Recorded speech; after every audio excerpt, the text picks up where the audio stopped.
Good evening, and welcome to the Town Board meeting for the Town of Ossining, January 7th, 2014. Hard to believe. We're going to start with the pledge.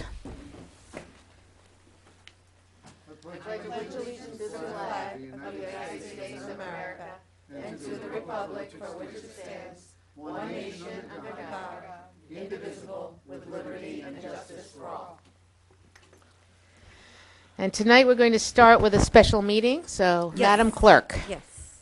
Councilperson Harder. Here. Councilperson Blaha. Here. Councilperson Wilshire. Yeah. Councilperson Jeffrey.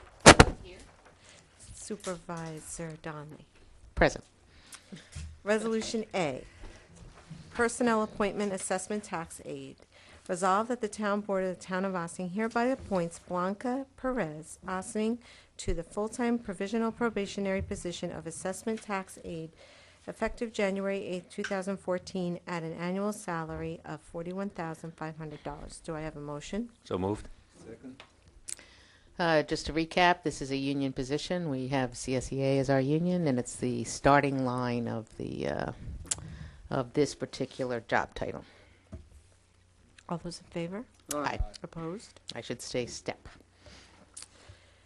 Letter B, Finance Capital Project 2011-2175 Cedar Lane, Stormytown Road, Water Mains. Resolved that the Town Board of the Town of Ossining authorizes a 2013 budget adjustment to Capital Project 2011-2175 entitled Cedar Lane, Stormytown Road, Water Mains in the amount of $75,000, decreasing the project expenditure account and transferring the unexpended balance to debt service as appropriated surplus. Furthermore, the water fund debt service revenue and expense accounts are increased $75,000 for the appropriated surplus applied to the bond anticipation note principal balance. Decrease $75,000 Cedar Lane, Stormytown Road, Water Mains. Increase $75,000 transfer to other funds. Increase $75,000 transfer from debt service. Increase $75,000 band principal. Do I have a motion? So, second. Again, this is a closing out a project, and with a $75,000 balance to go back into, and it will go into a band repayment. All those in favor? Aye. Opposed? Letter C, Finance Capital Project 2010-2172 Old Albany S. Curve.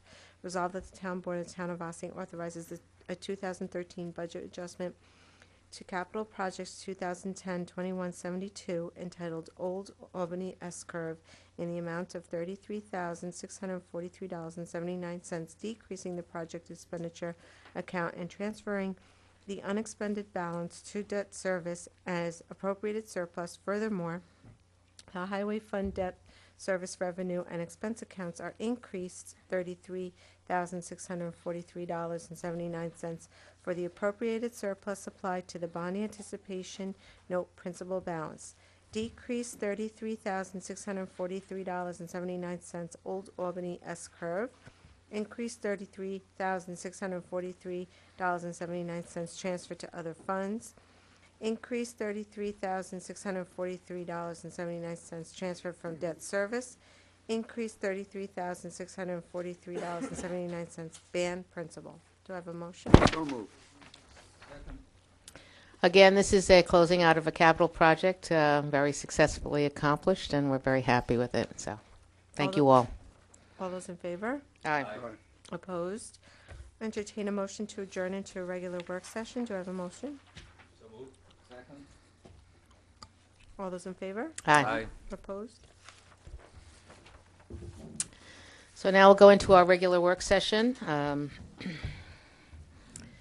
So tonight we have some topics. It's the beginning of a new year. We want to welcome Kim Jeffrey as our new council person to the board, and we're very, very happy to have you, Kim, and look forward to a great 4 years. Well, thank you. Okay. 4 more years. 4 more. 4 Plus 2. Well, yeah.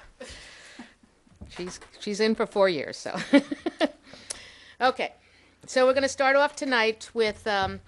As everyone knows, we have engineering. We take our engineering services from we have an IMA with the Village of Ossining, which we're very pleased with. And we're going to start over one of our capital projects, or one of our main projects that we have going, and we're very happy to see this move forward, is Old Albany Post Road dead end. It is the dead end portion of the Old Albany Post Road where we've had since Hurricane Irene, I guess it was, not Superstorm, it's Superstorm Sandy. They have been working with FEMA, and we're finally moving forward on this project. So I'm going to turn it over to engineering, Paul Frioli.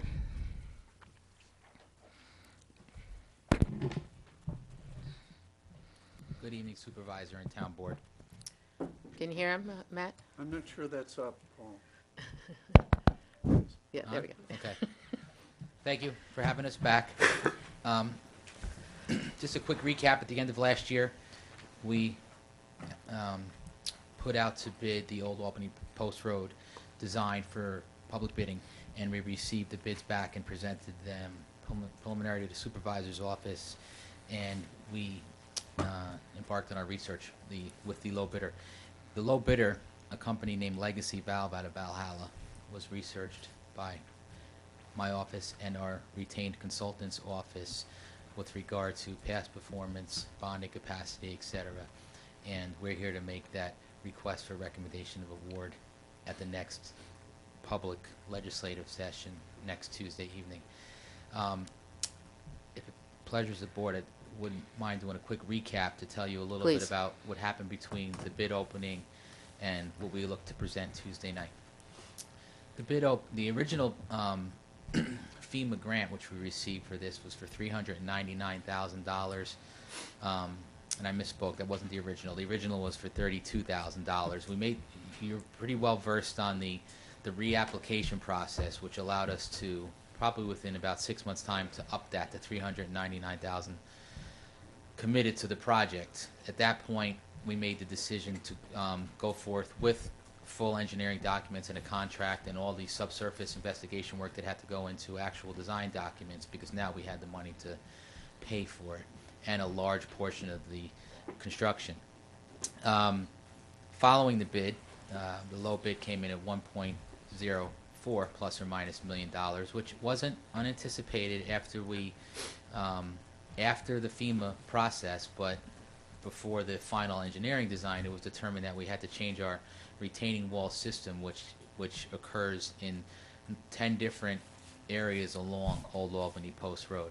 So when we reevaluated the projected cost, we knew right about there is where we were going to come in, but we also knew that FEMA was versed on this and would be receptive of us asking for more money should our bids come in where we projected they would come in. So we did put it out on the street to bid without value engineering it too much that would compromise the project. We opened up the bids, and we have that number presented to FEMA now. We have an explanation in a report from our engineer to FEMA detailing how we got to that cost. They seemed receptive of our request for more money, but it does have the process of their review that they have to go through before they commit to that money, keeping in mind that we already are receiving half the money to complete the project from them in a grant. It's not a loan. We decided to go out and secure a ban for the remaining balance, and thereby allowing us to legally award the contract because the funds were procured. Should we get the FEMA money down the road, we'll use that money and not allow the ban to turn into debt service and a bond, which is a good thing. And then the project will essentially go from 50 to hopefully 100%, including soft cost, funded from FEMA. So that said, that's our financial plan of attack, and Tom's here to obviously maybe relay any more details that you might want to hear about with regard to that. But that's where we stand today. We have not heard back from FEMA yet, but we did just make that formal application right around the holidays, so we really didn't expect anything too expedited around the last couple of weeks of the year. We did get an email back from FEMA that said that they were they totally understood where the whole project scope. Yeah. I just want to give a quick recap because it has been going on, this particular one, for so long, that this is a road cave-in that involves 7 homes all the way out on the dead end from where Old Albany Post Road splits off from Quaker Bridge Road. So it's a very important part of our community, and it's people's livelihoods that are there. And every time we have a storm, we lose a little bit more of that road. And we have worked very hard, and I want to congratulate the outside engineering firm and yourselves and Michael G. O'Connor for maintaining that, and his crew for maintaining that road as much as they possibly could over these years. But it's a very, very important capital project for us to get done now. So. Well, I think it's, obviously the financial windfall didn't just happen. It was definitely some work that went into it.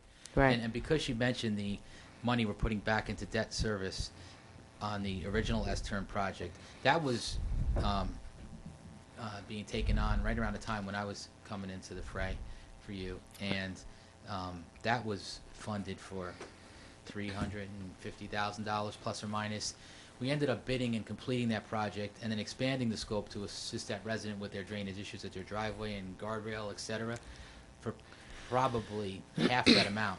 So when we gave this money back to FEMA, we did that concurrent with our new application, and it was the same pool of folks that were looking at it. Right. So I think they realized the way the town respects the FEMA process, if you will. So I think that went a long way towards our application too. Great. So also, we have with us tonight Anthony Oliveri You from wanna Dolph wait till- Rockfeld's office. Wait till- So if you would like, he could also Sure, do a quick recap absolutely. of the scope and his We review also of have the some contract. residents and some interested parties here for Yeah. go. I will say that I did see them come in, and we had a preliminary residential meeting to Right. talk about potential logistics.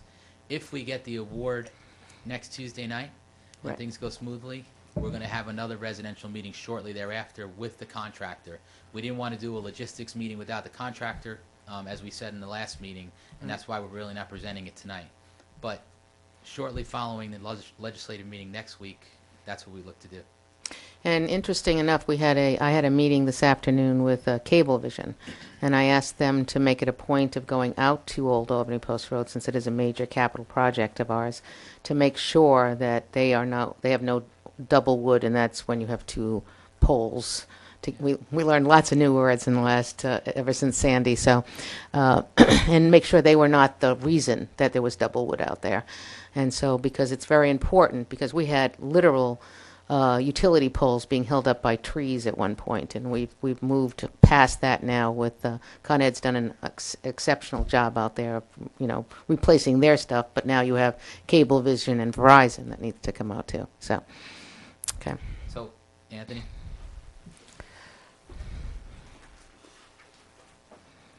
Good evening. I'm Anthony Oliveri, and I'm with Dolph Rothfeld Engineering. Just to give kind of a brief recap of the scope of the work, the project. Approximately 1,800 feet of road is going to be affected by the project.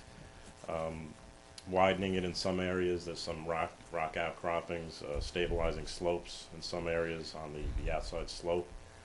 And including 7 retaining walls.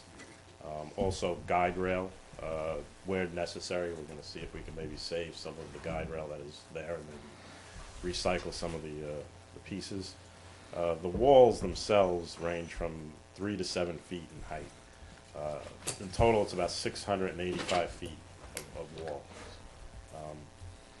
The road itself will end up getting resurfaced, regraded. We're actually pitching the surface back towards the hill, so we prevent any water in the future from kind of running over the edge, which creates erosion issues.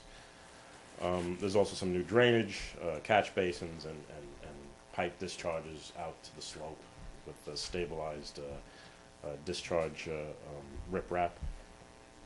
As Paul mentioned, we did a pretty extensive subsurface investigation. We did 16 borings along the length of the road to determine what we had underground, and what we found was basically the subsurface consisted of a lot of large boulders and cobbles and what's called glacial till, which is really like a silt left from the glaciers.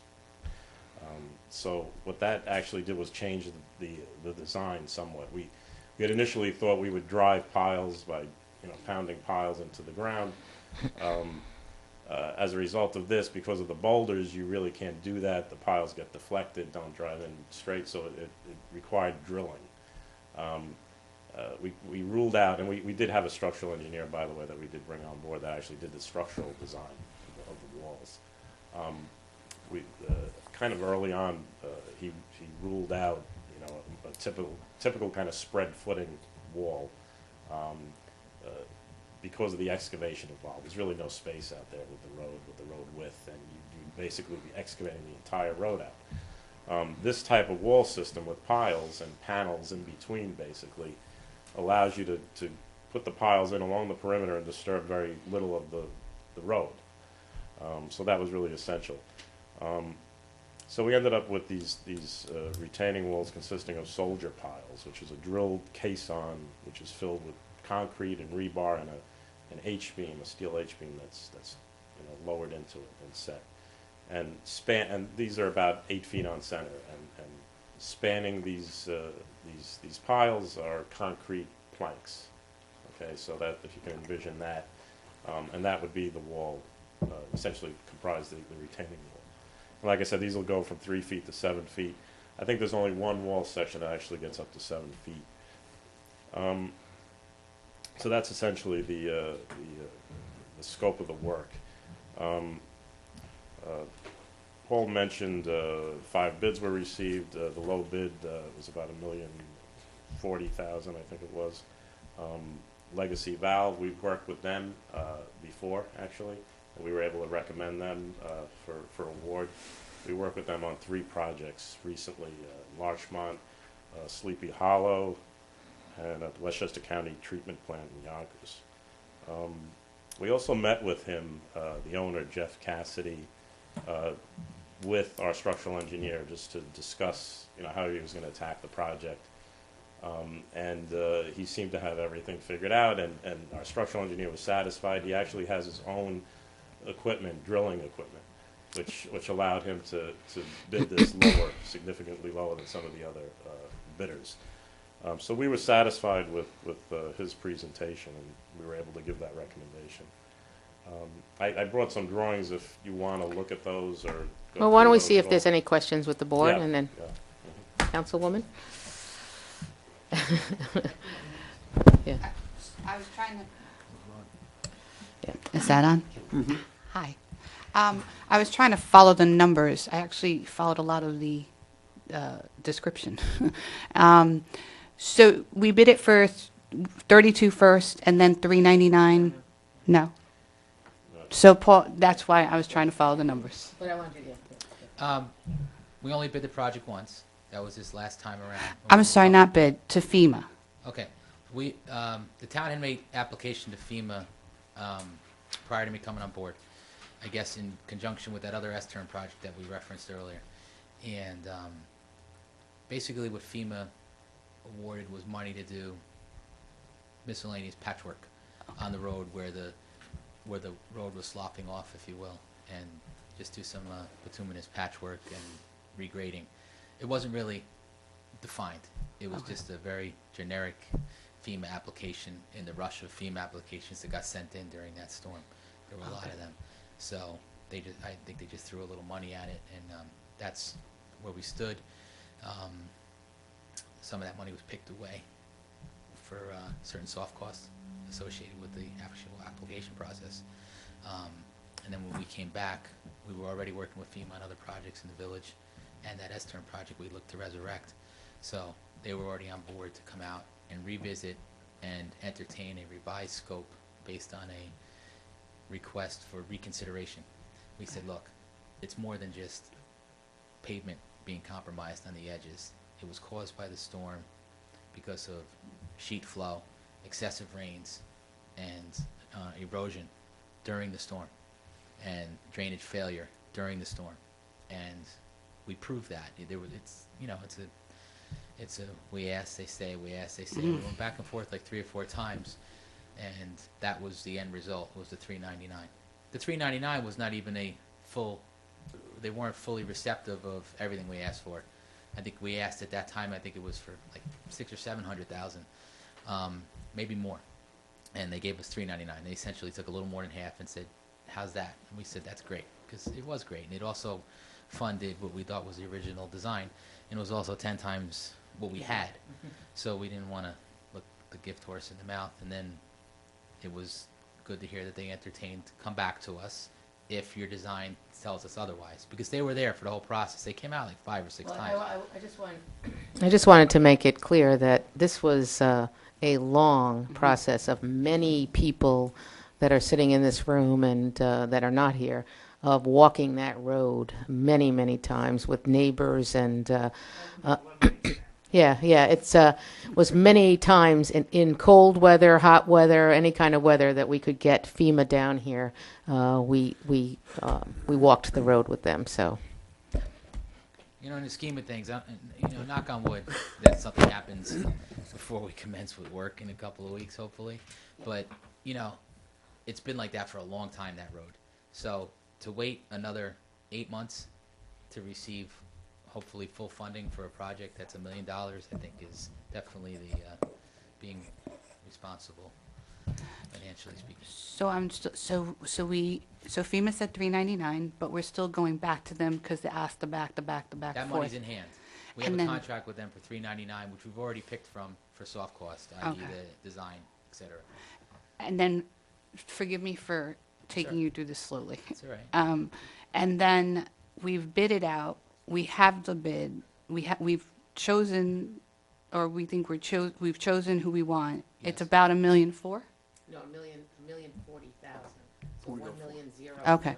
And so we are hoping that we might be able to get FEMA to give us more, but we're not sure. Right. But they've given us a lot. Okay, got it. Correct. Well, I just had to walk But we myself are through going that. to, if worst case scenario, we will bond out that rest of that money Right. if we had to. The only correction I'll make is we didn't choose anybody. The Yeah. low bidder Low bidder does is responsible. responsible. Okay. So we're awarding it to them. I Making just, request to reward to them. yeah, I just have one question. I heard Anthony, I'm sorry, what's your, Anthony, oh, okay, Anthony, say that you didn't want to disturb the road very much or something. Now, I was out there, that road is disturbed. I went one time out there, and I went all the way to the end, and tried to turn around, and I was afraid. And I said, if I get out of here this time, yeah. when I see this again, it'll be another road. But- It will be disturbed during this process too. What Anthony was referring to when he said we ruled out, the structural engineer ruled out the cast in place concrete wall with the footing. Okay. Similar to, I don't know if you're familiar with the Village's Independence Road project that we undertook a few years back. Yeah.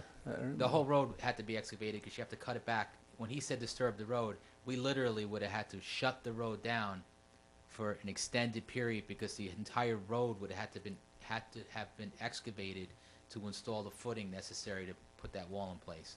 Now we're doing more of I don't want to, maybe in situ, like in place. We're going to drill without, and we're doing very limited disturbance, and it is the true hope to have daily disturbance, but very limited overnight disturbance, so people can maybe get there Get to their back and Well- forth well- as often as possible to their homes. Well, I'm all for it, and I hope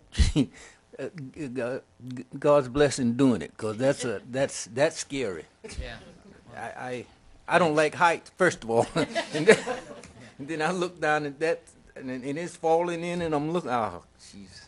Thank you. That's all. Madam Supervisor. Yeah. That's a nice segue. Paul, what is the plan for traffic flow when the construction begins? Because, as you know, I mean, you've seen it and you've walked it and all that sort of thing.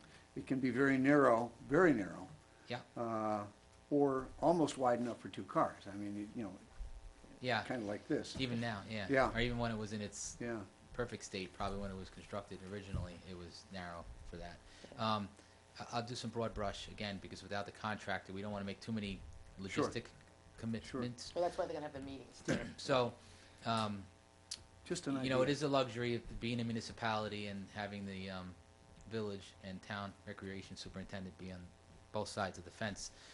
We're coordinating with him to possibly use some areas in Gerlich Park for the residents to temporarily park when they can or can't get into or out of the road itself.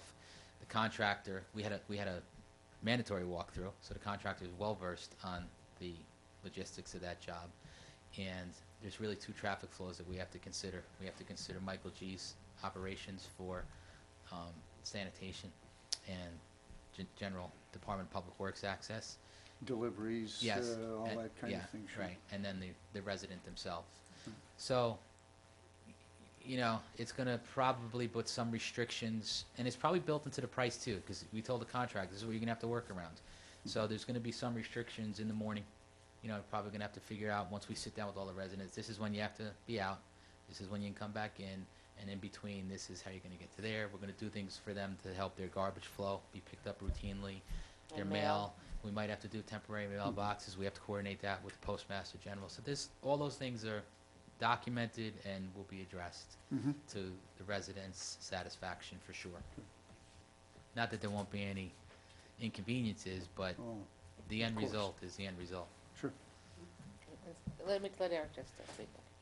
Thanks for coming in to add clarity. It's a very big, complex process, and we appreciate your effort here. Just a couple of questions. One is, so do we have a reasonable expectation that FEMA's going to grant 100% award of the cost? They were receptive.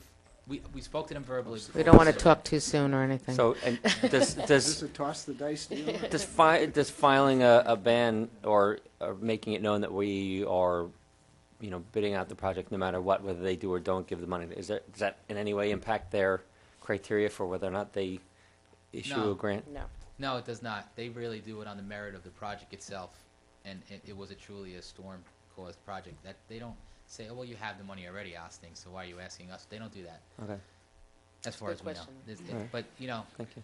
I don't think there's a whole lot of human nature involved here. I think it's more of, this is what you need. Did you have it? Yes, we do. I mean, I don't want to promise small and deliver big, but we have half the project funded by them already. That's a good thing. Mhm. And in a lot of cases, that's a home run. right But off you're the saying it's plus or minus $1 million, though, didn't you? No, it's $1 million project, and it's a little less than half funded now. That's what I was getting at. So we had to I get it. plan for another 500 to get us over the. Okay. So now, in terms of engineering, just because we have Anthony here, are there going to be like restrictions on weight and future uses so that the useful life of this road is extended, or is that not really a factor because it was a storm-caused condition and not because of overuse or I don't, you see signs on the road, maximum weight truck, two tons or something like that. Yeah. Is there anything like that? I don't in believe store? we're going to add anything there when we're done with the project that doesn't exist now. I think we might have put, maybe something unofficial there because of the condition of the road now, but I don't think anything's going to be put in place permanently that's going to restrict any truck traffic. Yeah. Yeah, it is a road with 7 homes on it, so, which is a dead end. It literally is a dead end, so. Mike. Just, as you indicated You have to go up to before- the mic, Mike. I'm sorry. Thank you. It's a dead-end road. The heaviest truck down there back and forth on a regular basis is a garbage truck. Right.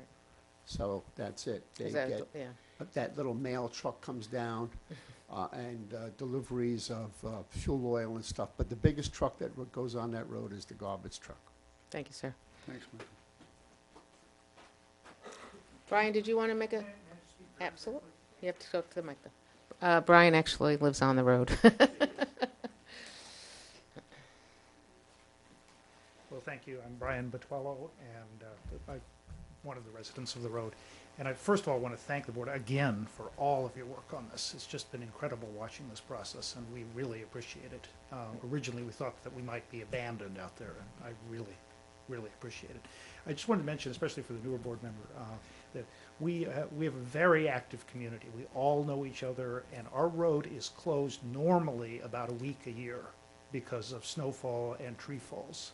And so we are very used to dealing with road restrictions. And we actually have people with little 4x4s that will shuttle people up and down the road. We deal with this every year, and it's not going to change. Afterwards, we're going to deal with it because of the trees. And so we are so grateful, and we really will appreciate it. You're not going to get any trouble at all about restrictions or anything. Yeah, and we all know each other. I've given some of your members a list of all of the residents, and we talk regularly. And there will be no problem at all with access during the project. Thank you very much. Thank you. That's an interesting thing, Paul. He mentioned trees Yeah. and the inevitable going down over the road. Paul is a tree guy, and I don't mean hugger. Are we somewhat, We actually have tree removal in certain instances in the scope of this project by the contractor. The tree removal that we're undertaking now were either trees that were identified with sprawling roots, which are candidates for tipping over in a storm anyway, and also ones that are have root balls literally in the road where we plan on laying out the new road, or have grown in a condition that they're over the road itself, where they're just now's the time. The other benefit of having your road opened up a little bit, and I think Michael G can attest to this. We've done it on a lot of roads in the village where you cut back the trees. You don't necessarily take them down, but you open up the road, because when the sunlight is allowed to hit the road, particularly in the winter, once you get that salt base down, and when the sun does hit the road, which it doesn't probably there now because it's so canopied, even in the winter, it's almost shaded, it has a hard time melting. So we're looking to take care of a lot of issues more than just slope retention with this project. are there any watershed issues dealing with the Croton River? That's the one component I left off. There are going to be stormwater protection measures in place during construction. Each site will have its, silt and erosion protection details associated with each site. The thing that allowed us to fast track the design, which we thought we were going to have a little bit of a hurdle in the beginning, was the entire scope of the project, including the face of the wall that will eventually be a permanent structure, are all within the existing right-of-way for that road that exists on everybody's property documents and the county clerk's office as a right-of-way. It gets a little tricky down towards the end, where we don't really anticipate doing too much work anyway, other than the overlay. That's where we'll tie it in, because there's a lot of jurisdictional boundaries down there. But right now, all the construction work, the tree work, the retention work, the drainage work, is all within the existing right-of-way. So, No easements? yeah. Easement king. Thank you. Is that going to be, now that you're doing this, is it going to be where two cars can meet now, or are you going to widen it any, or? I'm not going to say we're going to design it to today's standards. We're kind of working what we have. Obviously, today's standards typically is a 50-foot right-of-way with 30-foot road and, 10-foot road length and shoulders, et cetera. Some of these people wouldn't have houses. Yeah. we have what we have, and what we're doing is taking a couple of instances. One, a couple that are coming into mind right off the top of my head. You have one leaning, sprawling root tree that grows out into the road in one instance, where that tree's slated to come down and we're going to cut back. There's a boulder in one instance that's probably the narrowest part on the road, where you can barely get one car, let alone two, that we're actually looking to hammer out and add a couple of feet of width there. We're also looking to add a couple of feet. Anthony mentioned we're going to pitch the water back so that people don't have the sheet flow in their private properties. Pitch it back towards the drainage basins that we're going to construct along the aqueduct side of the road, if you will, and then discharge it, a metered, dissipated discharge out on the far end, so that they don't get hit with that water cannon that they get now on some of the discharge pipes. That's what we're looking to do there, and when we do that, we're going to probably widen the road on that side. So yes, we're going to try to make safe passage as and in many instances as we can. I think there's only really one condition where the two private properties kind of create like a partial flume, if you will, towards the end of the road, or a narrowing, and that we really can't do anything about, because No, I just wondered, because just let me know when you finish, because that's the only time I'm coming back. Okay. But what was his name? Just Anthony? no, Oh, Brian. Brian. I just wanted to say one thing. Thank you for complimenting the board. That's something we get so rarely, and it's it's just heartwarming for somebody to think that we're doing something right. Thank you. And I'm so glad it happened on my first day. Yeah, that's Don't worry. it. So Eric, Yes, I just have one. Just because we opened up this issue about tree removal, I knew a guy once who had a lot of trees removed on a slope next to his house, and after the first storm, there was a mudslide, and his basement was loaded with all sorts of unwanted dirt and stuff. Since this is such a sensitive area, I'm sure that you have you guys are taking into consideration the intricate balance, and remove a tree that helps for some things, but it also then you lose the root structure and the soil retention qualities. Is there any sort of like a replanting of smaller shrubs or of some other way to retain soil? There is details for slope stability mix to seed and retain. Not all the trees that we're going to cut back are going to be removed. We're still going to allow the root balls to stay in there to maintain the stability of the slope. And then there's miscellaneous curb and retention details along the way where we pull those out to allow us to grade and reseed to allow the slope to reestablish itself, at least the slope that's upset during construction. So yes, to your question. I have Great. one Well, last question. I'm sorry.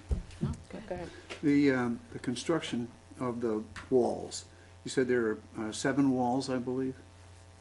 There's 10 locations that we identify with FEMA, and Anthony was the one that mentioned that 7 of them actually required a drilling wall detail. The other 3 locations are going to be more of a regrading Is and that a combination all the way along the 1800? no. Yes, it's Yeah. it's in 7 Periodic. spots along. Periodic. Yes. One side, the other side. no, they're all on the. No. They're all on the All down- downward side, side. with the down- exception of some small retaining details on Right. the uphill side. I see. And most of those walls are done in conjunction with new drainage in the area of all of those walls. Right, okay. Right. Because that's really what caused a lot of the washout, was Yeah. the drainage being inundated during the storm. My last question, or maybe I don't understand. You guys have gone through a lot, it sounds like. What's the timing now from here? The timing is Tuesday.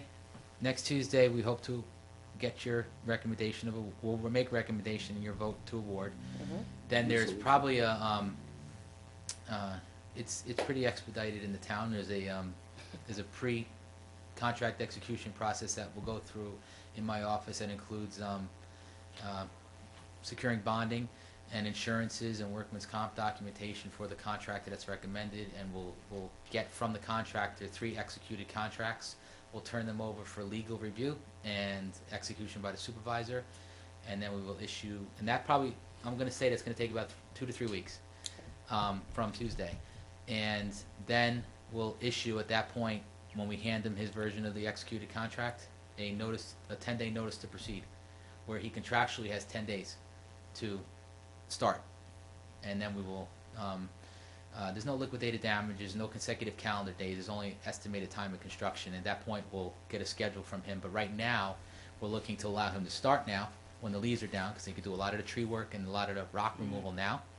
And then the actual retaining wall portions, which are really not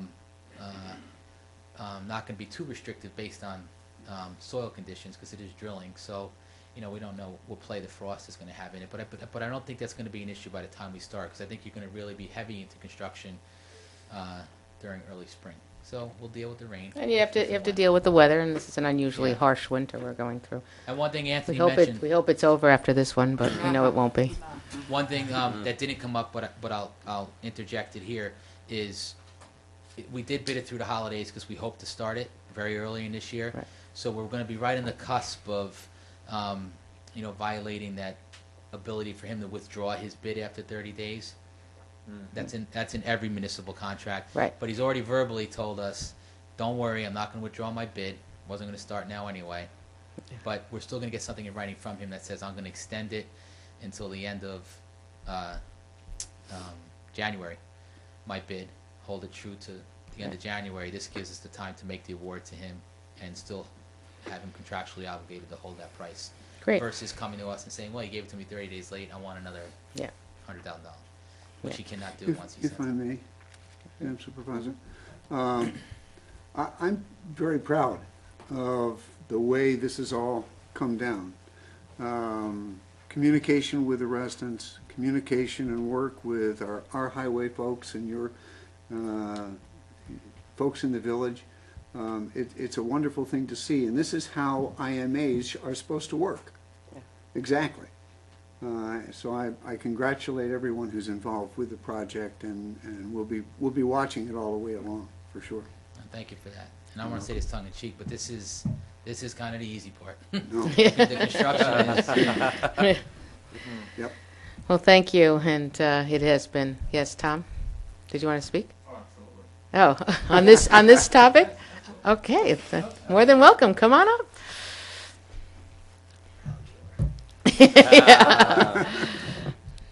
Absolutely. The exciting part of the discussion is over. Tom, by the way, was out on the road with us many times, so.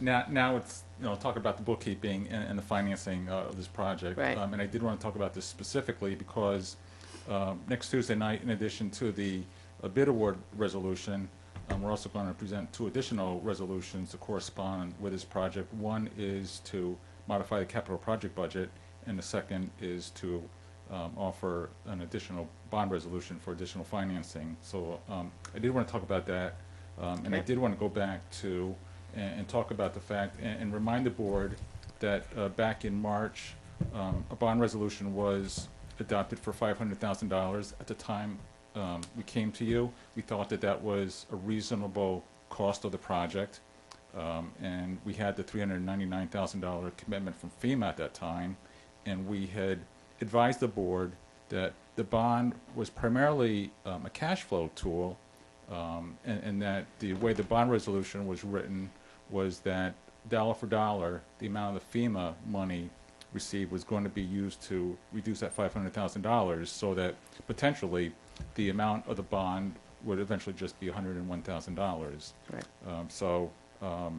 Now that the project is more than $500,000, now we're coming back with a resolution to increase the capital project, and also to offer another bond resolution to increase it. And I know we've been talking about $1,040,000. There were some other additional costs that maybe All the engineering costs. engineering costs, and we also wanted to include the potential for contingency costs, in case there were unforeseen circumstances on the project, and also because it costs money to go to the bond market, and also part of the cost of bonding is also the cost of the bond counsel. So we only wanted to go back to him one additional time on this, and so after the discussion, we wanted to present a bond resolution for an additional $800,000, which would bring the absolute top cost at $1.3 million. But again, it's hopefully mostly for cash flow purposes, because we have to pay the contractor up front and then wait for the FEMA money to come in.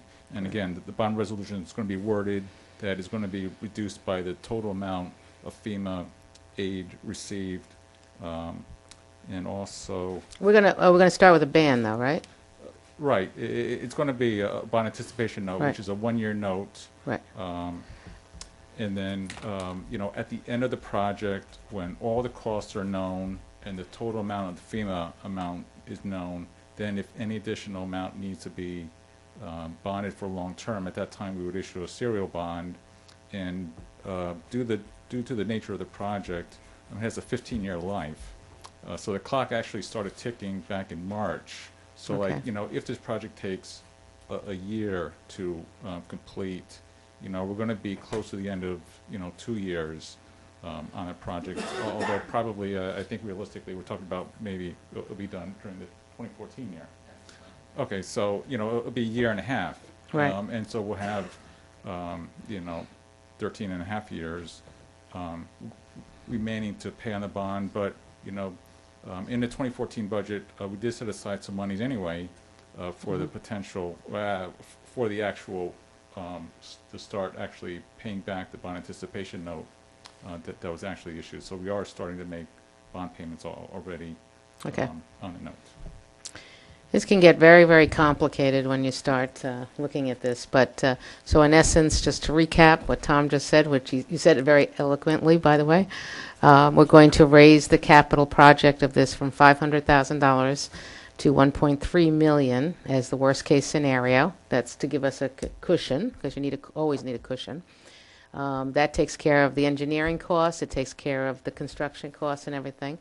Of that, we know we're getting $399,000 from FEMA. We have requested additional funds from FEMA. And just like we returned money and closed out 2 capital projects this evening in our special session, we would again do that, and then it goes back. And I have to say that I'm very proud to be working with the Highway Department and our engineering. We have these lovely meetings called engineering and so much more. To work with this group of people so that who have been very diligently watching the pocketbook on this, and we constantly have meetings on it, and so I'm very comfortable doing that, and I want to congratulate Tom and Dale in the finance office. They are exceptional partners with us. Again, another IMA that works out very, very well for us, so we're very proud of that. Any other questions? Do you really want to know? I do have one more. Go ahead. As long as it means. Because there was a comment before that the contractor has to be paid. I just assume that means the contractor gets paid some advance towards the project, and then No. incremental No. installments are paid No, I as the project is apologize if I completed? misspoke. I think what I meant was, in order for the contract to be awarded, the contract, You have to not have the money contractor. in-house. In order for the contract to be awarded, funds have to be secured or in the process of being secured via a ban. Okay, but the contractor doesn't get paid. No, the only gets paid advance in monies that- installments, right? The only advance monies that you typically see released to a contractor are insurance and bonding, which are true upfront costs that are identifiable and tangible, and he actually did pay out of his pocket. He has to do work, and you pay him in increments as the work is completed. That's in every single thing that we do with the Yeah, municipality. the first submittal that they usually send in is a schedule of work, and then the schedule of values, where regardless of what he bid, It's actually unit price Yeah. bid. Oh, yeah. It's all measured unit prices. Right. And there's always a retention, isn't there, as well? yeah, So at the end of the day, Yeah, you're always looking for the last payment. Right. So you're always a step ahead. I just wanted to make sure that what I heard wasn't. Yeah. what I thought I heard. you'll never see more work. More money you'll never going see out more before. money spent than work you see in the field. and that is in every single project that any municipality does, right? Should do. Should do. Especially, these two, the Village of Ossining and the Town of Ossining, that's how every project is done. Oh, I just want to say that New York state law does protect local governments. Right. You can't pay for services Better. in advance of. Tom taught me that a long time ago. The contractor only gets paid Right. after the work is done. Yeah. And I think this has been very educational to the residents of Ossining, too, and as they learn more and more about the process of having to do with capital projects. So it's very good. Thank you very much, Anthony. My pleasure. Okay. Okay, so we're pretty set that we'll have those resolutions on for next week, Tom, next Tuesday night, when we meet in our legislative session at the courthouse. Our next item on the agenda today is a discussion that, oh, I'm sorry. Yeah, he's next on the agenda. On the agenda also. Yeah. The next item on the agenda is something that we have discussed in the past, but Councilwoman Jeffrey brought up again, which is a discussion of Stormy Town Road and the fact that people walk on Stormy Town Road. So, Hi.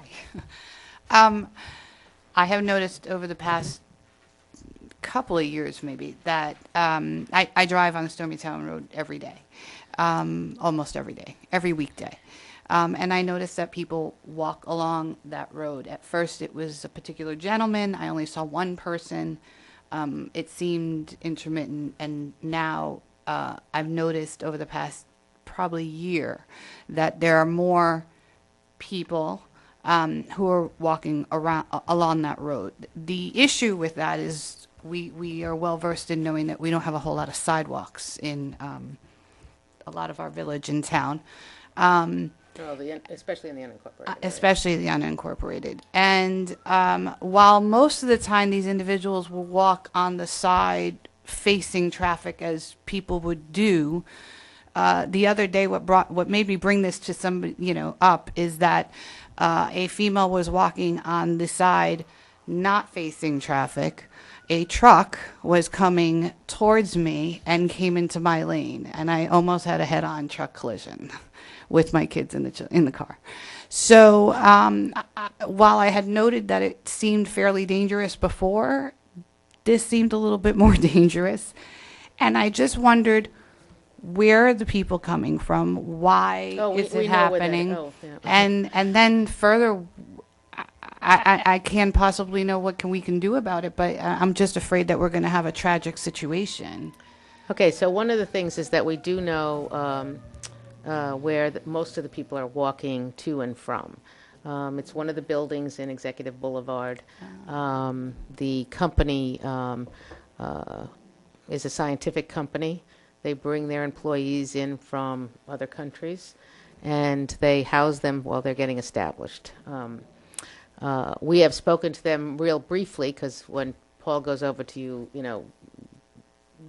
we've had this discussion before about the possibility of sidewalks and stuff like that. There's just all these issues and things. But we've actually spoken to the owners of the business of a possible van type situation or something like that too. They don't walk the entire length of Stormytown Road. We know exactly where they turn off, and no,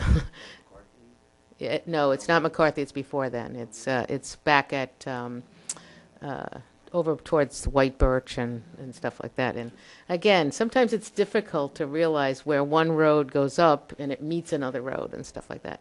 So I think what we'll do tonight, though, is talk about a little bit about, so that people understand a little bit about what it takes to put a sidewalk on a road that has no sidewalks. And not an extremely lengthy discussion on it, but just so that people understand, and then we can go on in another time and talk about what steps we've already taken to ask the business owner to have different situations there too. Okay. Again, this was a little impromptu for me when it was introduced a couple days ago, and Sorry. I really, Stormytown is a town road, so I'm really not that intimate with the road itself, but I will tell you a little bit about sidewalk installation and costs and some of the logistics associated with the same. What I did just to have an overall conversation about Stormytown in particular was my staff did a GIS takeoff of Stormytown from 9A to Cedar Lane, just so we can kind of get our arms around what a sidewalk on Stormytown would consist of, and whether you scaled it down to accommodate just a certain section of Stormytown would be up to you, but you can incorporate whatever economy scale you want into sizing it down or up. So if you hypothetically wanted to put a sidewalk in from Route 9A to Cedar Lane, right, to hit all those residential houses and allow someone to walk, it would probably, without doing any takeoffs or any engineering, just really shooting from the hip here, the road itself is not a wide road. It seems like, I'm going to guesstimate, Michael G., maybe 10-foot lane widths with compromised shoulders already that are already there for drainage, and there's not a whole lot of shoulder area. So you'd have to, assuming the right-of-way extends into these people's front yard, you would have to probably do some taking of property, and not from a legal perspective, but definitely some encroaching. to construct that sidewalk. In other words, what people assume is their front yard is not exactly their front yard, part of it anyway. That- Part of it is part of right. the right-of-way, because the road is usually more narrow than the actual right-of-way. That's probably a safe assumption, and unfortunately, a lot of people aren't aware of that when you do embark on a sidewalk project. With a sidewalk project, you'd also want to probably do curb, because you'd probably go from the curb to the sidewalk and have those abut to maintain the integrity of the sidewalk and to do some protection of the curb itself. I used some unit pricing from this year's Village of Ossining annual bid, for which you are a partner in that now officially, because we have language in our front end to allow you to do that.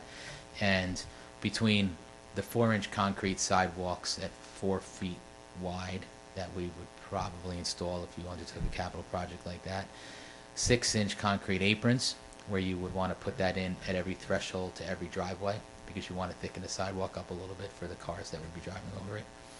And then the 6-inch revealed concrete curb, which is actually a full depth 18-inch curb, but with a 6-inch reveal, and the unit prices to install that. The length I referenced, which was Route 9 to Cedar Lane, is approximately 3,800 feet, give or take a couple hundred feet either way. If you put curb in for that whole length, again, this is really an economy of scale, and is not inclusive of any extraordinary site work that you would have to do, or any property procurement if the right-of-way didn't coincide with where you wanted to run it. Could cost you in excess of $100,000. That's saying about $25 per foot, which I think is a fair market rate for a concrete sidewalk. And the sidewalk itself would be that same 3,800 linear feet, and if you took a 4-foot width, you could make it wider, but if you took a 4-foot width sidewalk, which is your minimum, you'd be over 15,000 square feet of sidewalk, and if you took a very economical $10 per square foot, you're still spending over $150,000 just in sidewalk. So all told, you're going to spend at least $250,000 to run curb and sidewalk, and that's not taking any other soft costs, i.e. right-of-way issues, property procurement, surveying, additional drainage, or anything like The that. inevitable easement. Yeah, or any site work associated with. I also Or the road, or the road I'll that tell would you have to. two things I took in addition to the number crunching I did, and admittedly it was a little This hasty. is only, hypothetical. Yeah. I Bear did- in mind that with snow plowing. Yeah, yeah. With snow plowing, we get on North State Road where people will start to clear their sidewalks, and we haven't finished plowing the road yet. So we plow the road, we put it back on the sidewalk, and then they're mad at us. Yeah. Paul brought that up as he said, Michael, yeah. You know, there's another I issue gotta tell that, you, I'm sorry. It's a good segue into putting a sidewalk in front of somebody's house. In the village, and I just printed out 2 quick things from the charter here, which are on the internet, so Yep. anybody can get them. Right. In the village, we have assessment for maintenance, repair, and construction. And as far as I understand the towns, it's for repair and maintenance, not construction. Oh. So it doesn't appear to me anyway, and I defer to Wayne, that the town will be able to assess the cost of this work to the homeowner. And even if you had the ability to do that, I could tell you it's a whole nother level of Communications. that you're going to have with your constituents, because it is not Say possible. that the most nice- You get one line of sidewalk. sidewalk, and then, if it's a nice job, everybody else is gonna want it. Well, maybe, but not the other, really. yeah, the other thing is you have to. Not if you do it, Right. if you do an assessment, as I know from my years on the village board, they don't necessarily want you to. I can tell you roughly speaking on those, because those are large lots. Right.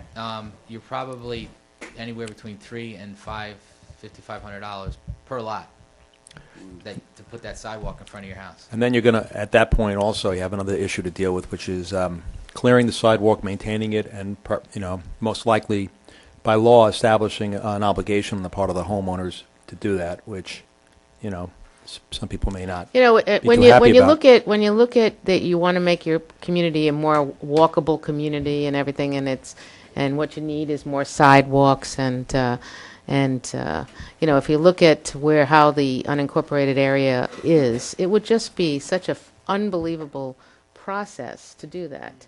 I live on a street that does not have sidewalks, believe it or not, and I know I think a lot of Indian Village doesn't have sidewalks. Do we? Does anybody over there? Not my street. And but you don't have sidewalks either. See, so there is a lot still in the village that doesn't have sidewalks. But I think that our goal in life would be to make a much more walkable community, but it's the reason that people have not gone after it is just the total cost of that, of that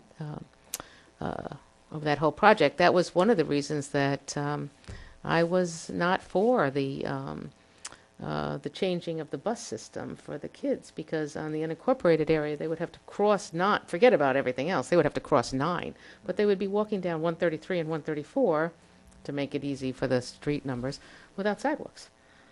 Yeah, so it's like, so there is, it is, but we have addressed this before. We addressed it with the owners of that particular business, because I know exactly what you're talking about, because I actually sat out there once, because people said people walk on this road, and if I went by, it would be in the middle of the day, and nobody would be walking, but they would be walking during the beginning of work and the end of work and stuff like that. So, yes, let Michael talk first on that. I know what you mean. I was out checking a sewer problem, and these people were walking out of the woods, and I'm like, where are they coming from? And they're walking out of the woods. They started on Reback and walked through somebody's property. It's their own property. They bought the house. Well, this is not a level road, and it has significant dips in it. Yes. It also has rock outcroppings between Reback and Executive Boulevard. We So do have it's- to. We just have to do some other I'm just way. saying that there is a lot more to it. I mean, then the presentation is like for a flat road and everything. No. But he was just trying to get. Yeah. Paul was just giving us numbers so we could understand the scope of any project. Never mind it being Stormy Town Road. And Yeah. I do drive it, so I know what you're talking about. Michael? I think I agree. We need, if the conversation about sidewalks is a bigger conversation. Much bigger. Much bigger. And we will go on from there, but right now I just want to keep from getting someone killed. Yeah, no, we. So we'll we figure don't that think out. that we don't understand Yeah. what's going on. Speaking of which, Yeah. Michael, have we, what? What? No, go ahead. No, How about- have we experienced any car accidents on Stormy Town? Do you recollect? We've had people run off the road. I don't remember any head-ons out there recently. I can't think. Where they of them. fall into the ditch. They the go in. drainage to They've the- gone off the road where we have to talk about that, and we There's talk some about pretty roads, sharp but turns there on that road. but it's but the people have gone off the road. Eric? Excuse me. I'm glad you brought this up because the closest I've come in a long time to having a very serious accident was when somebody pulled in front of me because they were avoiding somebody else. But I also, I think of the safety of the pedestrians because I myself have faced a situation where a pedestrian was walking away, not towards me, but away in a dark jacket Yeah. during this winter Yeah. at night on their way home from work, clearly, in darkness. In another area, and completely And I lit. could not make out a body until I was right upon that person that was walking Scary. right on the shoulder, and it just frightened the heck out of me. Mm-hmm. That these people are this close to putting their lives in danger. You have to remember one thing, in a lot of our roads, whether it be in the in any part of in town general part, there's like drainage systems on the sides of the road, especially in the unincorporated area where you have a lot of drainage ditches, and that's, I had somebody come up to me and said, we need guardrails so people aren't driving into. We have a lot of things that, because we are it's almost like a much more suburban urban area than suburban rural. You know what I mean? But there's a lot of cars that go by, and people have to be constantly careful. And you're right. There's a lot of things that we have to do, and we wish we had the unlimited funds, and we could talk about it as a much bigger, broader project in the future. We're finishing up with our. We're very happy to be finishing up with our major infrastructure. We're not saying there's not road work that has to be done and other infrastructure problems, but the ones that have been going on for years and years, that, that we're finishing up with the Cedar Lane drainage project and this project on the dead end. This list that we were going through for the longest of times. But definitely something to keep in topics, definitely something to talk to our state and federal legislators about to help us with that. So, yeah. I just want to ask you something. Have you, during daylight hours, people walk out they don't walk on the sidewalk, they walk in the street. So I like that people don't even use the crosswalks either. Yeah, Right? but I'm just saying, this, to make an argument that you need a sidewalk is good, of course you need it. But why, people walk in the street.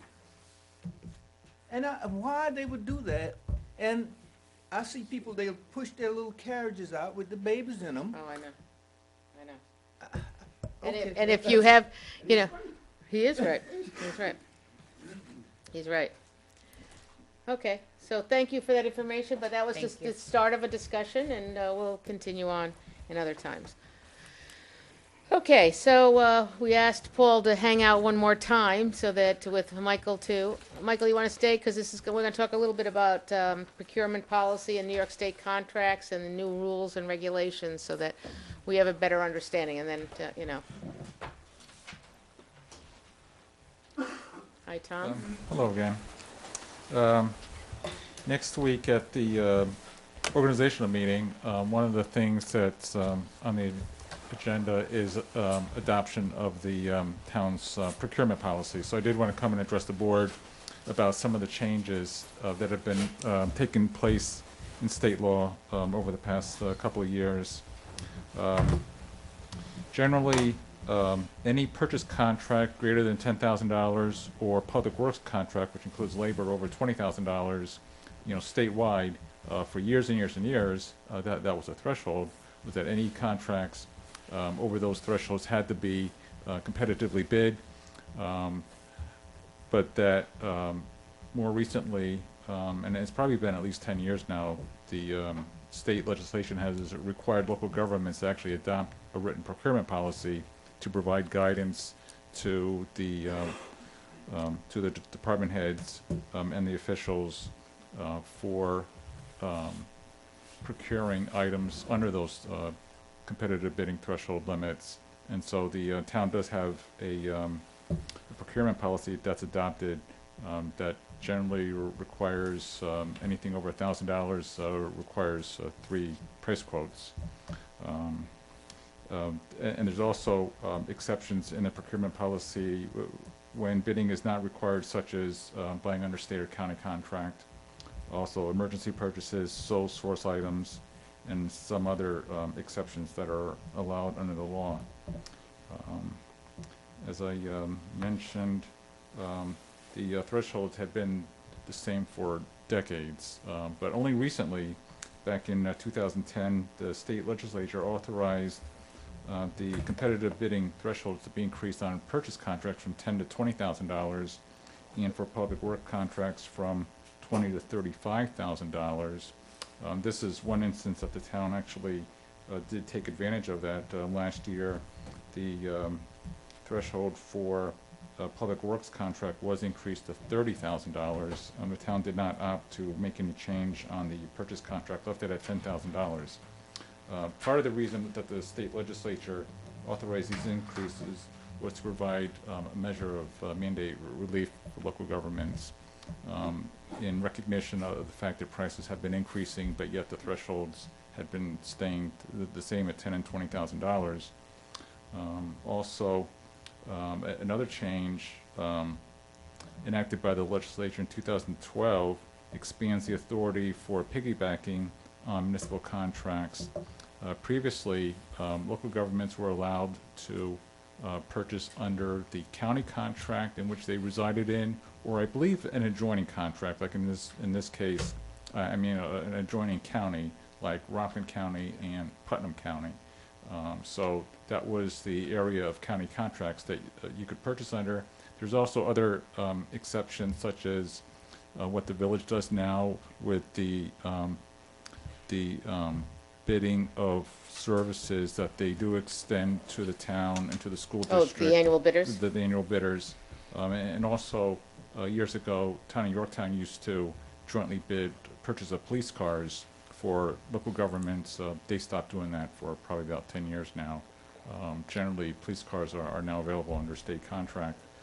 But the legislature changed the piggybacking requirement. Again, I guess it's mandate relief, but they actually opened it up so that a local government can buy under any contract of any government, statewide, federal, United States-wide, district contract, anything. But that New York State does require that the local government does have to provide some type of assurance that the contract does follow the spirit and intent of New York State law. You actually have to make sure that that contract does authorize other local governments to piggyback onto that contract and buy under that contract, as well as some type of assurance that it was actually competitively bid. So we had discussed this on the village level, and I think that my recommendation to the town is the same as what we decided on the village level, and that was to limit piggybacking to any contract within New York State by local government, and that way you at least would have the assurances that that they were following or supposed to be following New York State law. But the requirement is still there for the town to make sure that the contract that the town would be buying under would have been competitively bid, and that it was available to other local governments. Just the fact that you identify that Albany County, bid out a certain truck for themselves, if they did not open that up to allow other governments to buy that same truck, you can't buy under that county contract. And also, as a result of the piggybacking legislation, there's also been a network of consortiums that have popped up, and they've actually been contacting us, trying to get us to join. Oftentimes, there's no fee to join; they just want you to join, and they're trying to put you in touch with other entities that might have local or have contracts that have been bid, and you just can't really have the assurance without doing the research that those contracts really were competitively bid. And also these consortiums are nationwide, like the NJPA, the National Joint Powers Alliance. So, in my opinion, it's kind of providing false assurance when you deal with them that you might be buying under a contract that doesn't have to be bid because it already was. When in fact it probably wasn't. Also, I did want to make one final recommendation on the procurement policy. Right now, the procurement policy requires purchase orders for all expenses of between $1,000 and $10,000, and I think that was worded that way was because over $10,000 requires a contract to be competitively bid. But the way I see it, any purchase over $1,000 under the town's procurement policy should require a purchase order. So I think that clause should be changed just to say that a purchase order is required for all purchases greater than $1,000, and as a result of something that we were discussing on that similar fashion, maybe you should also mention that the fact that you're piggybacking under on a local government contract elsewhere in the state doesn't preclude you having to get a purchase order, that a purchase order Right. would still be required. Thank you. So, right? Do you want? Yeah, absolutely. Every one of his recommendations, Yeah. I think, is good. Yes, Michael? Let Michael speak. Just want you to know that what Tom said, at my association meetings, we've had representatives from that national company, Tom, come to us, to our association, and talk about it. As I see it, it's really for you're looking for a special type of a loader, you're looking for a special type of a piece of equipment, a truck that has certain characteristics that your normal other vehicles and everything else, as Tom indicated, police cars, for example, are already on state bid. A lot of these things, like small pickup trucks, are already on state bid. It's the unusual big, large items. That's what I got from listening to them make this presentation.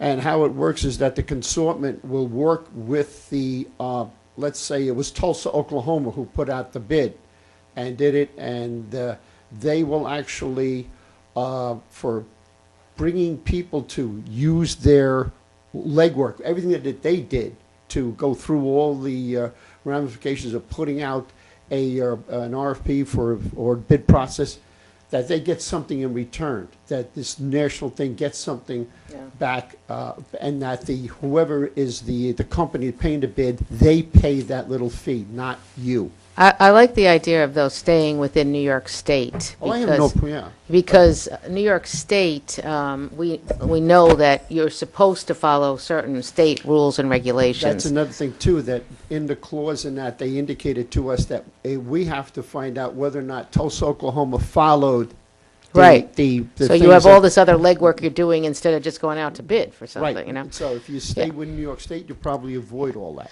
So the recommendations that Tom has made to us is that we stay within New York, we write this into our procurement policy. Is there any special steps we have to take since our reorganization meeting is next Tuesday night? Well, in the reorganization meeting, our procurement policy will be readopted. Right. And so we'll just And make the with the language changes? changes that Tom is So recommending. you'll talk, does anybody have any issues with? I just want to clarify in my own mind, Tom, what you said the limits were when it's a 0 to 1,000 in a, No. and Right. 1,000 to 10,000? Right now, I think the policy provides that up to $1,000 is department head discretion. Certainly, they should do their best to try to keep the cost down, and they should probably, give price quotes. But the policy only requires 3 price quotes for $1,000 and more. Or more. But Yes. then 1,000, to jump on, so 1,000 to 10,000, No, it has to be a purchase order? no, that's the way it reads right now, because over 10,000 used to be that you would have to go out to bid. To bid. But we increased some of those To numbers. 30. So now we're just going to say over $1,000, no matter what you buy, whether you have to go out to bid or not, you need a purchase A order. purchase order. Right. Right. And Like, at for what point instance- do you need to bid? Did we up it to? We up. Go ahead. What is the bid? Currently, purchase contracts was kept at $10,000. The town board does have the option to increase that up to $20,000. I really don't see any But- reason but, no, you to don't- increase yeah, it. There's so few items that are actually purchased that, if you can't find an interstate contract, then you're going to have to. We did increase the one level, which was Right, the Public Works. Public Works contracts. up to 30,000. Was increased up to 30,000, and the law does allow that to be increased up to $35,000. What we just want to make sure that everybody understands is that with or without using any consortium and everything, you need purchase orders. The reason I asked that is that there was some mix-up during the year, during this past year, with regard to that. Really? Yeah. With purchase orders? We've been I very think so. strict. We've been very, very strict. Yes. Oh, Yes. yeah. We're very, very strict on purchase. That's what I'm just learning. That's why I all the said really numbers. like that. I didn't mean to say. But our procurement policy as it stands now is up on the website if anyone wants to Right. review it. I can certainly send you a copy if you would like it emailed to you or any of the residents would like it emailed to them as well It's going to be on the website for next week's reorg. with these edits. Right, Right. exactly. Okay. Can I ask one Yeah, question? sure. What's the rationale for raising one of the potential thresholds and keeping the other? I just, Because, okay. Do you want me to? I mean, not that I'm interested in moving. I do appreciate your No, recommendations. and I'm fine we with that. Just curious. raised it to $30,000 because we Public could Works. get some of these smaller jobs done in a much more, if you go out to bid, it's a major production. Right. I mean, if you ever saw Go and ask and see. Go visit and see the bid documents. It's massive amounts of works to do it. So to get some of our smaller jobs done when we were really moving some of these projects through, we had raised it for that. So yeah. I'm just curious, why not raise the 10 Oh. to 20? We didn't think we needed that. Yeah. It's the As I same said, idea, though, isn't it? I don't think that there's really a lot of purchases out there that really would Okay. qualify between the $10,000 and $20,000 range. And, you know, if it's going to be a truck, hopefully it's available under state contract or another local government contract. I'm not really sure Mhm. what else Okay, the understood. the I got it. town would be purchasing in that dollar range. I'm good. If I could, Yeah. Michael, is there any progress on the new loader that we authorized? We didn't authorize it yet. He is. I thought we did. No, we just got through the budget process. We'll have to. Okay. We'll sit down and talk to him about it. Yeah. See Mike's eye. I know. I thought it was a done deal. No, because we want to get this new procurement policy under our belt, and then he can go out and look at other. Then he can explore his toys. Yeah. Woo! Take a deep breath. Yeah. Okay. Very good. Okay, so our next item on the agenda is. Yeah.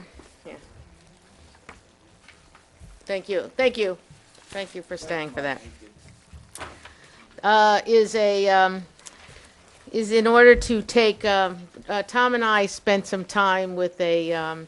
Credit card. They have gotten much more lenient with municipalities taking credit cards than they had in the past. It was very, very restrictive in the past when you could take a credit card, and we're not, so you want to go over this, Tom?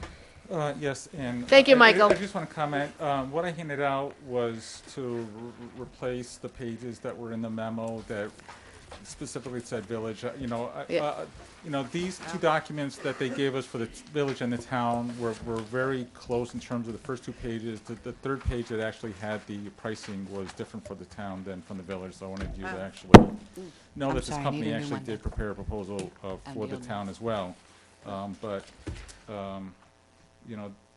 We had actually, were looking at this on the village level. We had met with the village board, and we were talking about how, we just aren't that user-friendly in terms of, taking credit card payments Right. in the village. We weren't taking credit card payments in any department, and Well, except at the recreation. I'm sorry, yes, recreation, yes.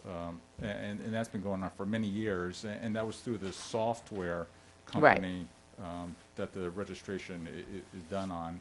And also, when the village court existed, the state had helped the courts take credit card payments in the office as well, but now it's a town function.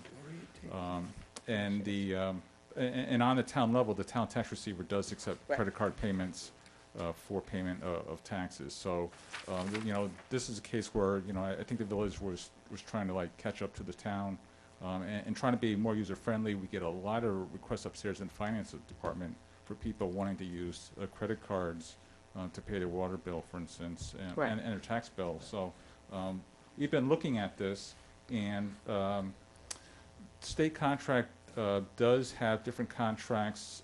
There's a contract for Visa and MasterCard. There's a separate contract for Discover Card. There's a separate contract for American Express. We had actually been talking to Official Payments Corporation for a couple of years, on and off. And everything is always like a big project, and this is one of those big projects. But we kind of liked what they had to offer, and we actually had experience from a different credit card company that the tax receiver uses in the town, where it makes it a little bit more difficult to reconcile the monies that are paid into the bank account when people use a credit card with the accounting records, whereas Official Payments Corporation actually gives you the dollar amount that people pay, on any given day. So it makes it a lot easier to reconcile the cash receipts. Official Payments Corporation is also a very large company. I listed in the memo some of the local governments that utilize Official Payment Corporation. The largest one is Putnam County is in the process of signing a contract with them. And as I mentioned, the village is also currently reviewing the proposed contract that they gave us. We do have village board approval to go ahead with Official Payments Corporation. This is really a situation where going through a company such as this is really just a convenience for the customer, and the customer does pay the convenience fee to use a credit card or pay by debit card or e-check, and the customer pays an additional amount so that the town would not have to absorb these fees. And that's the way that a lot of these credit cards are done for local governments, so that they don't have to absorb the fee like a private company would, like a supermarket. Well, it's very important to note here. I was part of some of the meetings with Tom with this, and I was part of some of the meetings with the Recreation Department when we went with the company that now allows you to take credit cards at the rec center. The 2.8% price is a lot cheaper than what is now charged at, oh, no, this is higher than retail establishments, but it's less than anything that was available before for a municipality. So the receiver of taxes already takes credit cards. What is the cost to the Do you know what percent they pay? consumer is now? I don't know. Yeah. So we know there is It's one. comparable. So if I pay my tax bill by credit card, I'm for $3,000 or $4,000. I'm going to get charged about $100 to do that. It could be 3 to 4%, yes. Yeah. Wow. No, it's That means That means I would have to see. charged and the town gets charged too, both? No. No. Just No. you. unlike in a supermarket or a retail store and stuff, where the company takes responsibility for what they call the discounted rate. When you go into a supermarket, they're paying, it's much lower than this because they have such high volumes of credit cards and debit cards. So let's say that they pay 1.5%. The retailer takes that burden onto themselves. A municipality is not allowed to do that. No, that makes sense. I just think that, I mean, maybe not for everything it's a big deal. If you're paying $50, 2.8% is not going to be a lot of money. If you're paying your tax bill. Well, that's why at the recreation center, it's a convenience charge. Call it a convenience charge. Call it, that your tax bill got paid and you're sitting in your house, you know what I mean? And you didn't have to mail it or you come down. Some people, you'd be surprised. You will be surprised at how some people will. I know. I'm just saying. You can always send a check. It just seems, and there's no negotiation. Like this is just whatever. I saw the memo that says this is what a lot of municipalities utilize. So we can't talk them down. We're a municipality. First of all credit cards, no matter where you are, it's done by volume. No, I know. I've dealt with this. I've actually looked into this before for private, and so Right. I actually understand that this is not a rate that's unheard of. It's just that when we're dealing with us as a municipality and some volume, I mean, it's more than the volume of some of the small businesses But it's versus not smaller than Putnam County, Well, necessarily. Right. I mean, it's not, it's, it's smaller than the county, it's bigger than the small business. I mean, but I'm just thinking for something where you're talking about somebody's tax bill, it's already a kick in the gut. And now to Well, pay that's another why- $100 for processing online is just tough. Yeah, but to be Or honest more. with you, Yeah. I thought that 2.8% was a decent rate for MasterCard, Visa, and especially Amex, because Amex always has an upcharge to everybody.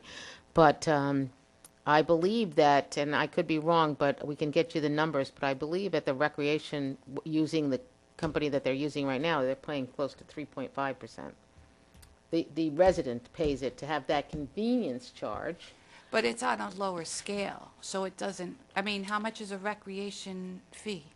Yeah, but you have so many other options of paying your, lots of people pay their taxes through their mortgages. Lots of people pay their Right. taxes by check. Lots of people come in and pay their taxes. Some people unfortunately pay their taxes cash, but a little I know, weird. well, I guess what I'm saying is if we're trying to make this palatable to people and you want them to utilize, it's a great thing. Yeah. We should have many things that are online Right. and utilize services. I'm just wondering if there's any leverage to negotiate. I'm not sure that there is.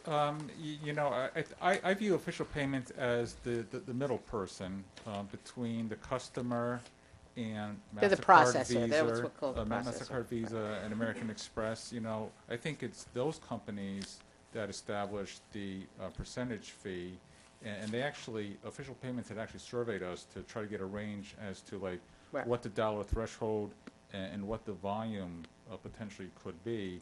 In that, and they kind of looked at it, and whatever formula they use, they try to make it so that the percentage kind of work with what Visa and American Express. Also gives you now let's clarify this too. This also gives you the option of when you come in to have credit card machines at the offices. You can't, right now we don't have credit debit card magstripe readers in our tax office. We don't have it at the community center. Everything has to be done online right now. So you would be able to go into the village and pay your water bill with your debit card. That's where you'd be much more comfortable because you'd be punching your PIN into a really encrypted machine, not like Target, encrypted machine. And you could go pay your taxes, like said, instead of writing a check. There's people that don't even write checks anymore. I do So know this. if you wanted to go in and say, listen, I'm just going to pay with my debit card because I know I have the funds there, and so it's a 1% charge for you. So if it's a $3,000 tax bill, it's $30, I right? know, but if it's a $10,000 tax bill, and we have a few. Right. But I would say that if you have a $10,000 tax bill, it's almost like All right. your mortgage company is paying for it, Sure. or your mortgage company is taking it out of you pay it anyway. So I'm all for negotiation. I like going back to people and asking for more. I sat in a lot of these meetings, and what we're doing literally, just like piggybacking on the equipment thing, we're piggybacking on Putnam County with these rates. So that negotiation has happened, up till now, and I think that when you can go back and really negotiate is after you prove your history and you build up your volume, and then if you have a good volume, you say, let's talk about the rates again on something like that. That's the way a lot of markets do it. But I'll tell you, 1% on a debit card is even good for a retail establishment. Say, I'd be more scared to pay my college tuition these days with a credit card. Well, you have no choice, I think. I don't. You know what I mean? We're Yeah. talking about big bucks up there. You know? Even though a lot of taxes are a lot of money. People get a lot of miles. They go on trips. Did you have some questions, Eric? Of No, course. I just, my questions were, as I noted by email, just trying to discount that 2.8% seems high. Seems like high. Yeah. It just seems high. It just seems like, that's almost 3% in comparison to a debit card, which is 1/3 of the amount. Oh, It but just you seems- do understand that it's a credit card is you're taking out a loan. A debit card is hitting your account right away. I'll be honest with you, I only carry one card anymore, and it's a debit card with a MasterCard logo on it or a Visa logo on it. So no matter what, it's a debit transaction because of the fact that I am taking the money immediately out of my account, which It makes is sense that there should be some difference, but I just think, Yeah. especially again with property taxes, I think the volume, I mean, we know what our property tax revenues are. I guess only a fraction of that is probably paid not by mortgage companies. Well, we'll continue this discussion. What we'll do is we'll get the board some examples of what different, what different municipalities that have gone into this and paid and stuff. And Are there other vendors different than official payments? As I mentioned, there is a state contract, and as I said, it's 3 different contracts. There's a contract with MasterCard and Visa, there's a contract with Discover Card, and there's a separate contract with American Express.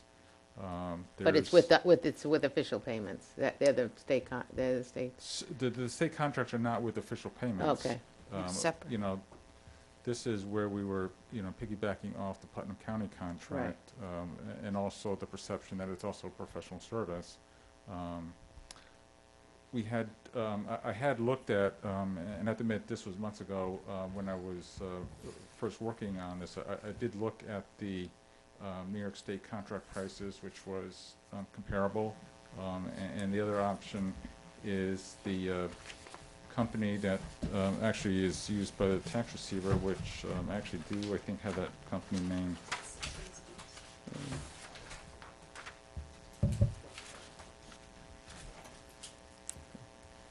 Have you found that you have a lot of It's expresspay.com. with credit card people? More and more. And More this is the most competitive?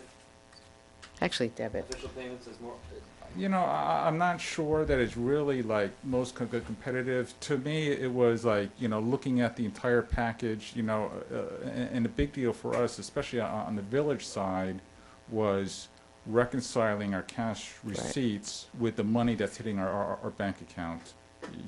It's with the... That can only happen with official payments, it can't happen with the other. Well, the company that's currently being utilized by the tax receiver, the money hits based on whenever the different, I guess, the home credit card company, sends the money, and it's got to be like reconciled, like each individual payment that hits the bank statement has to be reconciled with whatever day the cash receipt was actually first, paid over the internet. So, it's a more laborious task to reconcile, whereas official payments, if all the swipes total $4,000, then we get $4,000, credited to the bank account, and it's easily reconcilable to the accounting records. So, I see a savings on the labor just trying to reconcile the cash receipts. But what we'll do is, we don't have another work session again until the beginning of, I was going to say March, oh my God. Rushing things a little? Beginning of February, and we'll put this on again, and we'll put some pros and cons in columns for you, and some rates and stuff like that. I'll do that, because it's part of what I do for some of my customers out there, so. All right, Tom? Okay. Thank you. Thanks. Moving right along. Our last item on our agenda tonight is the town board committee appointments, and we sent you lists out and so that you could take responsibility to be liaison to certain groups and do it. So, Maddie, do you have the? I do. So I'm not sure how you'd like to go through this. Do you want to just read off what board member is responsible for what, and then? Well, in the past, Right. have been in the past, right? So the supervisor de facto on all committees: Historic Hudson River Towns, Intermunicipal Leadership Team, Westchester Municipal Officials Association, and Austin Communities That Care. Anything you'd like to? We'll go on and Oh, we'll see okay. what's left. I have 2, I'll give you. So No, it's just, it's. Go ahead, Maddie, sorry. it's okay. So Jeff was taking care of Recreation Advisory Board, Westchester County, and Austin Volunteer Ambulance Corps. Right.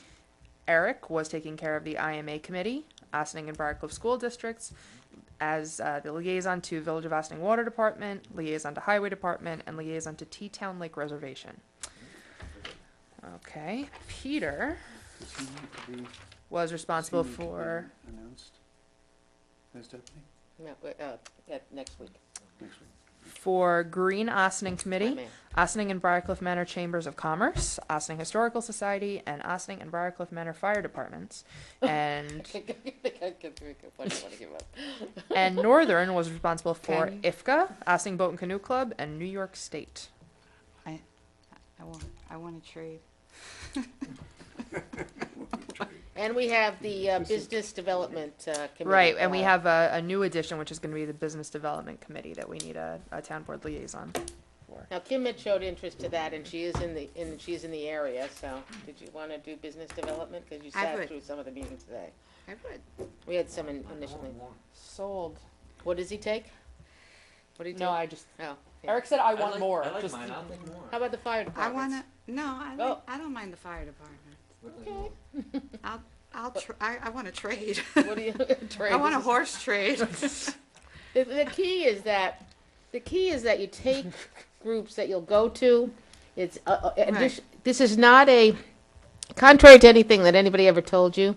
This is not once a week for a couple of hours. Okay, it's a process, and we need to do more of our liaison shipping. So I have reasoning behind some of it. The Chamber of Commerce, the Ossining one, I'm in the same building during the day, so it absolutely makes and sense. who had it now?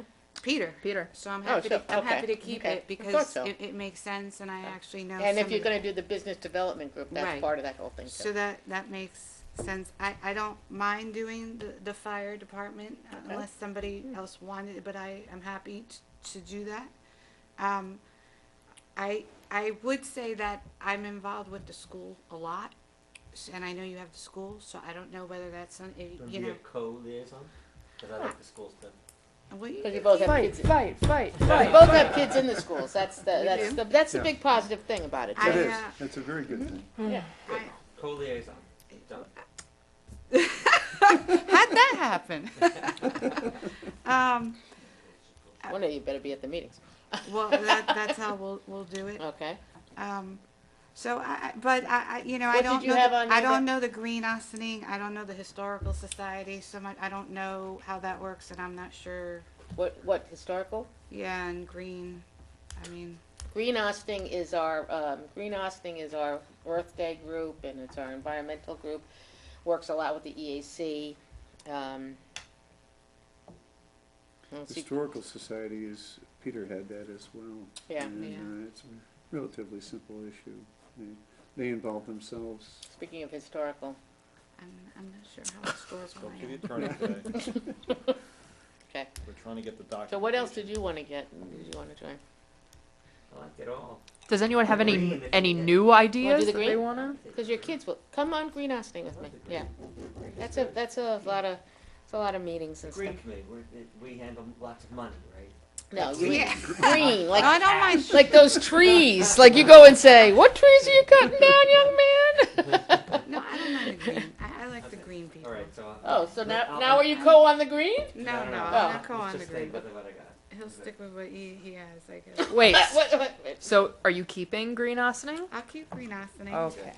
Gotta come to all those meetings. How many meetings are there? It's quite a few. Once 'cause a you week. do Earth Day. Just guess. It's just around the Earth Day time. So from now on, it will be a lot of meetings until Earth Day. It's okay.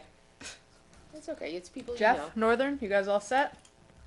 What's Northern's again? Northern is IFCA, Boat and Canoe Club, and New York State. All of New York State, you can You handle want? You know what? I'll trade. You do historical. I'll do OBCC. I'll take them off your hands. I just want to point out that I know got good reason. Oh, you know them. Yes, I good want to be reason. part of them. okay. I have to do one, right? What's New York State? What's that? I would imagine that would be dealing with our state senator and our assemblywoman. Oh, Yeah. Okay. can live with that. Does anyone have any additions that they want to make? What? Oh, we have to have a village liaison. I'm the new liaison to the town board. Hello. Oh, That's yeah. Bob Duryle. You'll be seeing me a lot. Well, So we need a liaison to the village. I'd be happy to be liaison to the village. No, the IMA. That's you have the all the IMA. we have Eric as IMA committee and also liaison to Village of Ossining Water Department. So let's just make it Village of Ossining / water. Sort of a and heavy water. lift. I'd be I don't happy. know if you want more? to. I'd be happy to take the village. Okay, that's fine, good, done. Okay. Yeah, That's the Yeah, one. they meet on Wednesday On nights. Wednesday, which is why I can be here now. if she's willing to do it, that's great. Good. Do you want? Yeah. See how we do it here? It's very cooperative. Yeah. Yes. Because it just makes people do their jobs, right? Do you think that we need to have liaison to planning or zoning board? Or is Oh, Wayne? the EAC. Well, That's Wayne. Wayne is our planning board liaison. Basically, that's the case. That's the role I do play in that sense. Yeah. I advise them, and then I liaise Report. with you. Well, you have all of the work in the ethics. We do have, Ethics committee. I mean, we do have the EAC, Overwhelming. and if you're, That's right. who went to Green? Who did Green? Kim. Well, I have green. I might need a co-person. I'm concerned about how many meetings we have going on. You want to co with you her, wanna Green co and with me? EAC? Because it's one and the same. We Co, can co. But EAC, there are a lot of meetings for Earth Day, and there's a ton of Well, meetings why- for Earth Day. So here's my question. Can we co on the green with you? And are we coing on the school or we're not? You're Yeah. keeping that? Well, I'm keeping Okay. it, but you can also go. Okay. I'm not gonna, we want more Cooperation. I know, right? Yeah, I want to see the, I want to see when the report comes, we'll see. I'll go. Okay. Okay, so everyone who's changed. Eric is still IMA committee, Aston Barcliff Schools, co with Kim, or Kim co with you, I guess. with him. Liaison to Village of Aston Water Department, Highway Department, T-Town. Kim is keeping Green Ossining. Kim is BDC. Ossining Barcliff Chamber of Commerce. Liaison to the Village of Ossining, to Ossining Historical Society, and to the Fire Department. Wow. that's a lot. That's a lot. I know. Lord. I was trying to give one of them away. Nobody would see. That's enthusiasm, Kim. That's very nice. First of all, she's co-green with Eric, Eric is co with her. green with Kim. Okay, and make it green / EAC.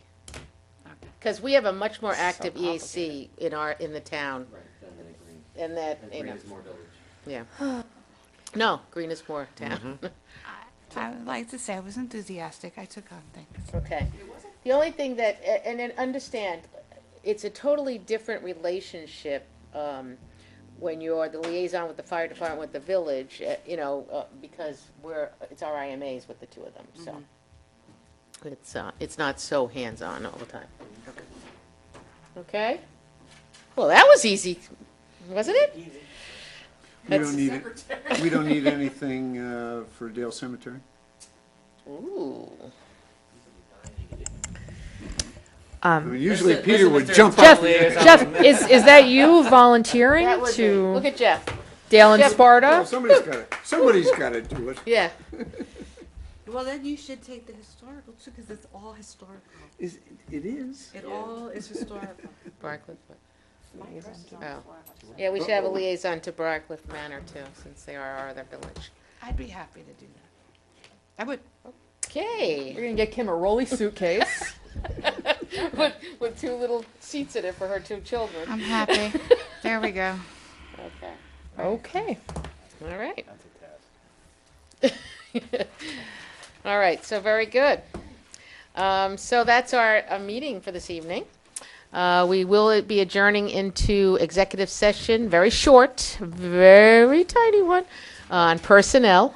And so we want to thank everybody. Please stay warm. If you rent or you're in some kind of a, if you rent, make sure your apartment or your house is at 68 degrees all the time. If it's not, please, during business hours, call the building departments. If it's Briarcliff, Ossining, the Village of Ossining, or the unincorporated town. And if it's after hours, please call your appropriate police department. So in the town, it would be the county police. In the Village of Ossining, it would be the village police. Use the non-emergency number, and they'll help you. It is. The community center is a warming center up until 10 p.m. every day. So it is very, very cold out there. We want you to be very, very careful. Watch your pipes, please. Take it from. Do we have the number to the Westchester County Police on our website?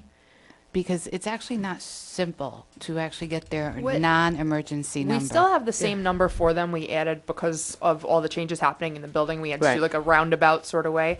But residents can still call 762-6007. That's the one that's Okay. on the signs all over Yeah. the unincorporated area. That's the easy one, and it'll just route them to. It to took the us a county. while to get that to happen. No, it did take us. a It while. does route now? Yeah. I mean, it's been, Oh, yeah, okay. we've tested it and everything. Okay.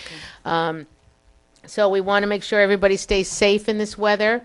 And just in case everybody understands, we are moving very much closer to the closing on the police department, or which we refer to now as 507 North State Road. Did have a little issue over the weekend with the building. Want to thank beyond description, the Briarcliff Fire Department, which takes care of that part of Ossining for the unincorporated area for us, the Ossining Fire Department, the County Police Department, the Ossining Village Water Department, Andy Teese, Paul Friel, everybody that participated in this very long weekend that we've had. The building is up and running. The heat is on. Very minimal damage for a sprinkler head that burst, but we'll take care of that prior to the close on the building. And I must say that I've learned more about boilers and control systems than I ever wanted to know. So, again, I continue to do this. Well by our insurance company? Our insurance company has been standing behind us 100%, and we're very happy with them, too. It was something that was not expected, nor did we want, but we have been watching the building like a hawk. But it's as we all know, anything can happen to any building right now. It is so bitterly cold outside. So please be careful with your homes. Please be careful with your businesses and your cars, by the way. Just for an example, I told my son, I bet he has a car in my driveway. I said, start your car up, because if you don't start your cars up in this weather and let it warm up a little bit, you can have a problem with them too. I know somebody who couldn't open their door. It was frozen shut. Yeah. Car door? Yeah. Oh, yeah. I mean, they eventually got it open. So I want to thank you and have a great weekend, a week, and we'll see you next Tuesday. We will be at the courthouse for our legislative session. We will be having our reorg meeting, and we'll be having our usual bound of resolutions. And as I told you, it's been a very long week so far. To me, there was no end to the week. So, but again, I want to thank everybody that helped us out this weekend with the police station. Motion to adjourn into executive session? For personnel Personnel? of a single person. Second. Unmarried person? No, of a single individual. Second, Emery. All those in favor? Aye. So good night.